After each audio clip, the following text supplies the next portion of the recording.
If you are running Google Ads for your e-commerce store, you will be shocked by the amount of mistakes that you can be doing that can make or break your account. My name is Leo and I've audited over 100 Google Ads accounts for e-commerce stores, and the amount of mistakes I found at these audits is very surprising to say the least. Not only the quantity, but also the quality of those mistakes, some of which were very dumb, but some were very complex and hard to catch if you don't know what you're doing. And some of these mistakes you might be doing right now without even knowing. So that's why I decided to make this video, because even though I can't audit every e-commerce Google Ads account in the universe, I can always make a compilation of the most important and more frequent ones, and then break down each one of them for you in this video. Not only that, I can also show you the correct way of running these campaigns and show you how to apply the same strategy that I've used for over 6 years in my journey as a Google Ads agency owner. So before proceeding, I would just like to ask you to like this video if you like my content. It helps me out a lot and also lets me know if this type of video is useful for you. Now, without further ado,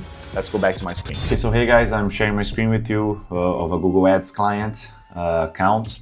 And I'm gonna start talking first about the Performance Max mistakes. So the Performance Max campaign is advertised by Google as a type of campaign that you can basically just set up and let it run, because the algorithm is gonna do its thing. It asks for headlines, descriptions, videos, images, and then you give it all to Google and then let it work. That's what Google advertises the Performance Max campaigns, the PMax campaigns, as. Unfortunately, most of the accounts that I audit, they simply create the Performance Max campaigns and just believe Google at all costs. Basically, they don't do any testing or any segmentation of their own. So first mistake, Performance Max without segmentations, without any sort of testing, without any sort of segmentations.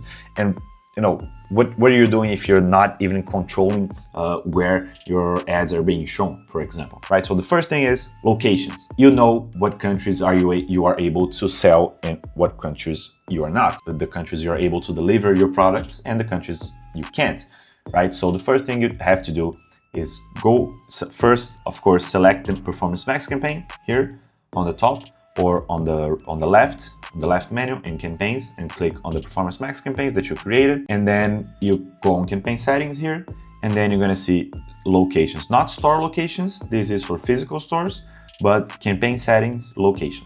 Here, this client only sells to Brazil, so the only selected country is Brazil. If you select all countries and territories, Google takes a while to realize that people from Pakistan are not buying from you, right? So because you can deliver there, nothing against Pakistan, is just, you know that you can deliver there. And there are a lot of bots, even like Chinese bots, Pakistan bots, Indian bots, that are receiving these ads from you and even clicking them. And Google thinks, okay, if we deliver it enough, at some point we're gonna get profitable sales, but it's never the case, right? So you're gonna target only the countries that you know you sell and that you know that you can deliver and that you sell the most. So for example, maybe you start a little bit broader, you select all the countries that you can deliver your products to, but you notice after a while that you sell better to the US and Canada. So you're going to create a Performance Max campaigns or an asset group just for the US and Canada, right? And then you're going to do the same for other countries, Australia, New Zealand, I don't know, whatever you think it's worth testing. You should segment it in the PMax campaign, right? So, and now this is a mistake from this account. You notice here that when I click location options, it says presence or interest. Presence or interest is wrong. I told you about this in the last video. Select just presence. For God's sake, this is so bad. I don't know why Google does it. And the worst thing about this is Google actually does it without your consent. Sometimes when you're creating a campaign, you select presence and then you publish the campaign, and then you go back and see that it's advertising to other countries or even other states, and then it's selected presence or interest. Because it is kind of buggy. The platform is not perfect, so you can't trust it. You're gonna have to publish, then go back here and select presence again and click save, right? This is the main thing. Other stuff that you should be segmenting on your Performance Max campaigns is retargeting and audience segments. So in your asset groups that you can create inside the Performance Max campaign, you can give an audience signal. And so for example, let me go here and edit assets, signals, yeah, here. So you can do Performance Max campaigns only for retargeting. So for example, someone that visited your website and then didn't buy, someone that added to cart and didn't buy, or someone that bought and you want to do another sale and you're advertising a different product or different products, or you want to advertise a subscription, right? So these types of campaigns, you need to separate them. You're not going to advertise the same thing for someone that never saw your brand as for someone that already interacted with you, maybe someone that already bought from you. So you need to segment from cold audiences, like for example, this one sells running apparel, so people interested in running apparel, people running enthusiasts, activewear, women's apparel. This is a cold audience, people that never interacted with me. But then I'm going to create a different asset group just for retargeting purposes, right? This is what it's for.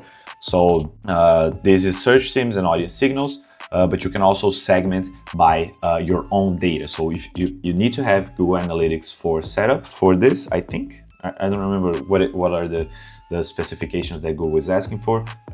Maybe you can just add Google Pixel, but it's not going to be enhanced conversions. Basically, you can just follow along the Shopify recommendations on the Google and YouTube app on Shopify, and it's going to probably ask you for a GA4 account and Google Tag Manager, enhanced conversions. You can hire specialists to do so for you. We have a team that does it. So if you need it, you can contact me, of course. But yeah, basically there is a right way to doing stuff, and then you can retarget people by different types of interactions with your brand, and you should do that. Okay, you should do that. Another thing that you should segment your performance max campaigns for is your products, right? Sometimes you're gonna have tons of products. Let me show you a different. I think it can be this account. This campaign is actually yeah. So here are the products, right? You can see here that they are coded via their this is not a Shopify account. This is a different, I think it's WooCommerce, but basically they have different codes here, but each code is a product.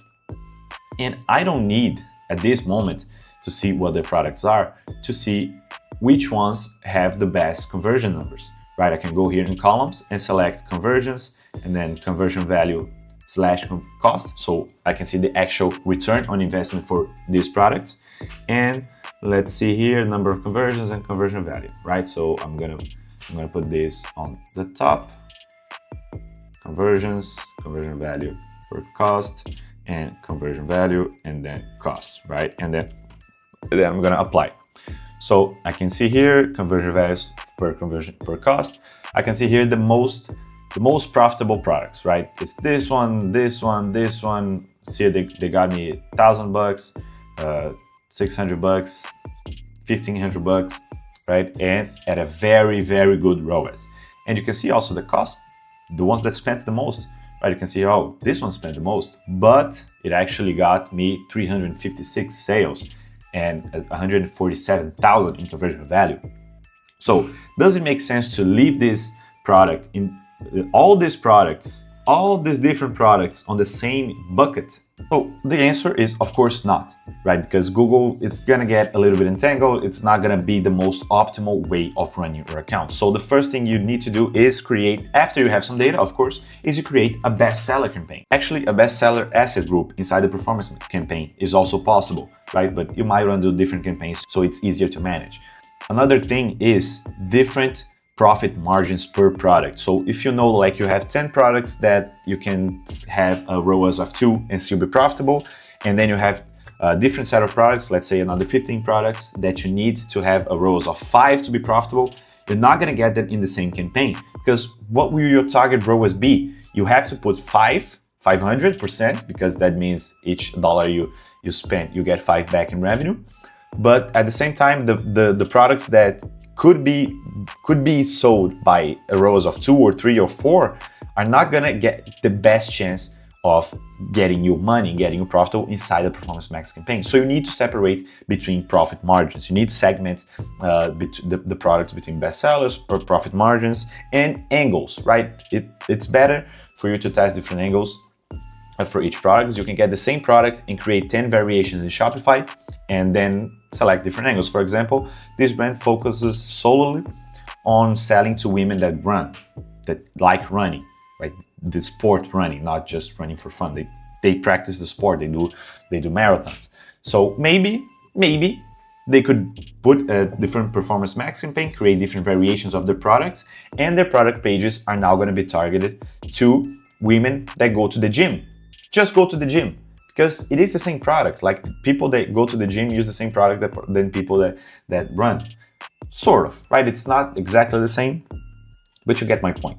You can create these variations, and then you can exclude the listing groups, the products on the Performance Max campaigns, to just match that variation, and then you can run a campaign test, and you're gonna see if it's actually better or not, right? If it's worth it to pursue this, and basically there's a new way of segmenting your Performance Max campaigns that brings you money. So now I'm gonna talk about the display campaigns, which is the mistakes that I see are very similar to the Performance Max campaigns, which usually is zero targeting, zero segmentation of audiences, right?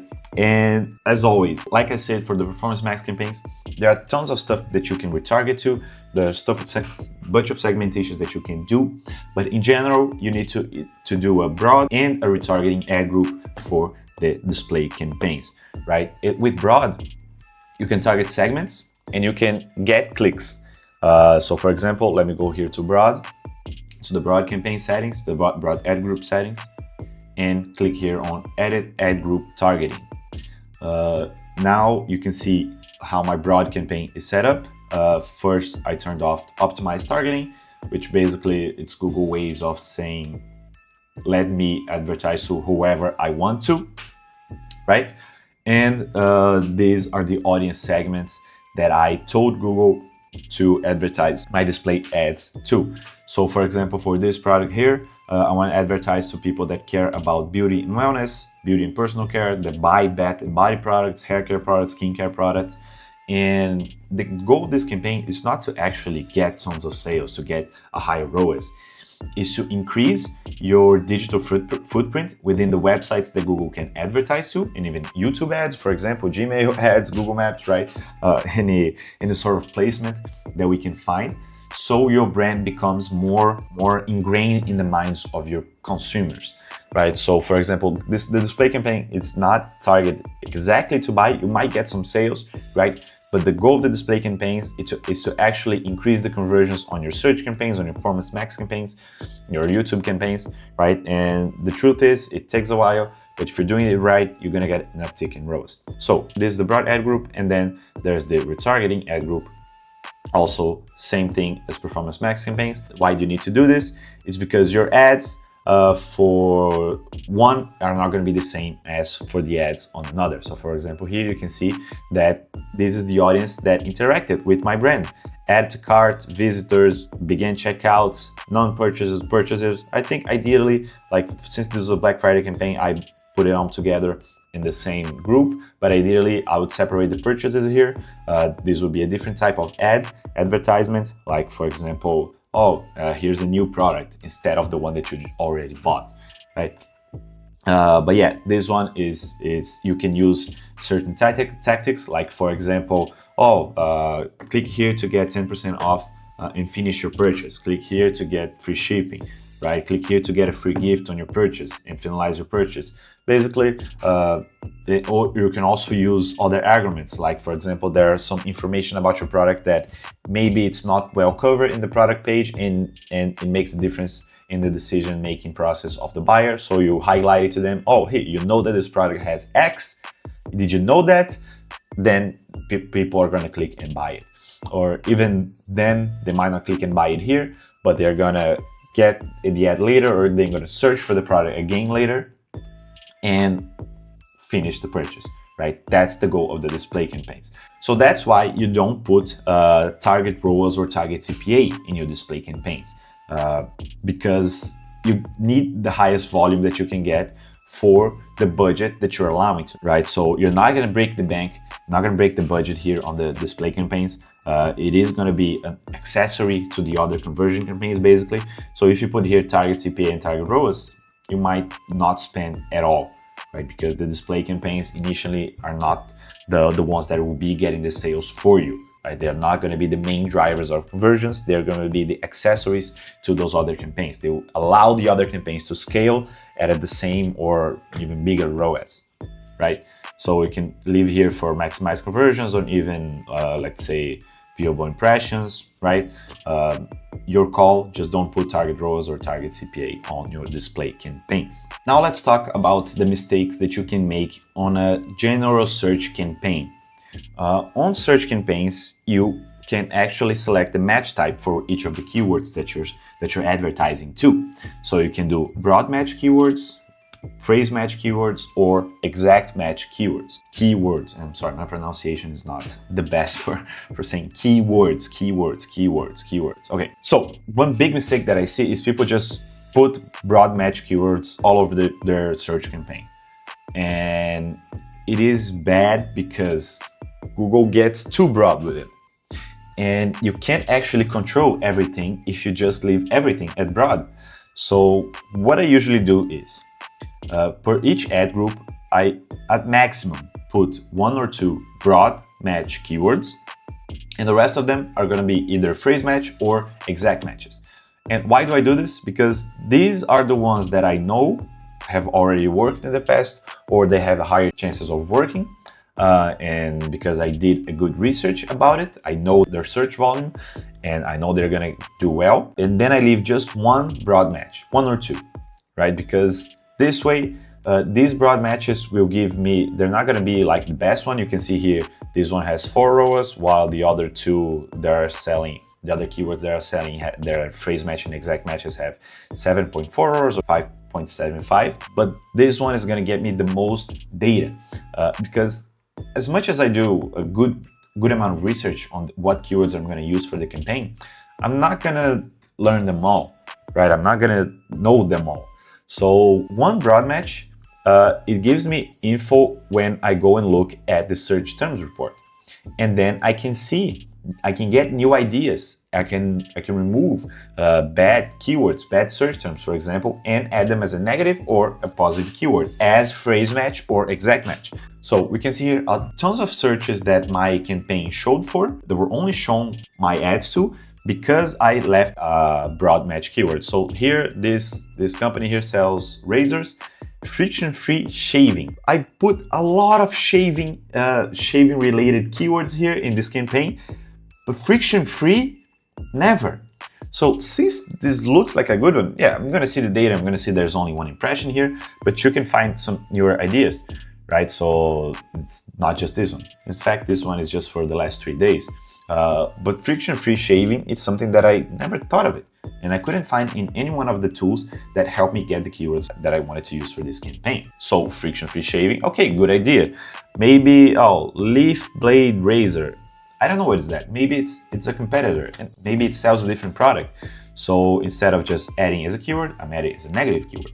So you see, that's why you need to leave just one broad match and the others are going to be the one that actually drive your sales. And your campaign gets much more efficient doing so. So now that I've shown you the major mistakes that most companies make while running the Google Ads, I'm now going to talk to you about what you should actually do. So you probably noticed that most of what I said was about targeting, was about segmentation, about Performance Max asset group segmentation, about display campaigns, ad group segmentations and targeting, and keyword segmentation on your search campaigns. This is all part of the strategy. But how should you apply all these recommendations that I made on a day-to-day basis? First, you need to start broader. So remember that I told you you can segment it by location, by asset group, by product type, by retargeting, by keyword, by broad match, by phrase match, by anything. You can segment by anything, but you're gonna start a little bit broader. You're gonna select more locations, you're gonna select more products and more keywords, and put it all into one campaign,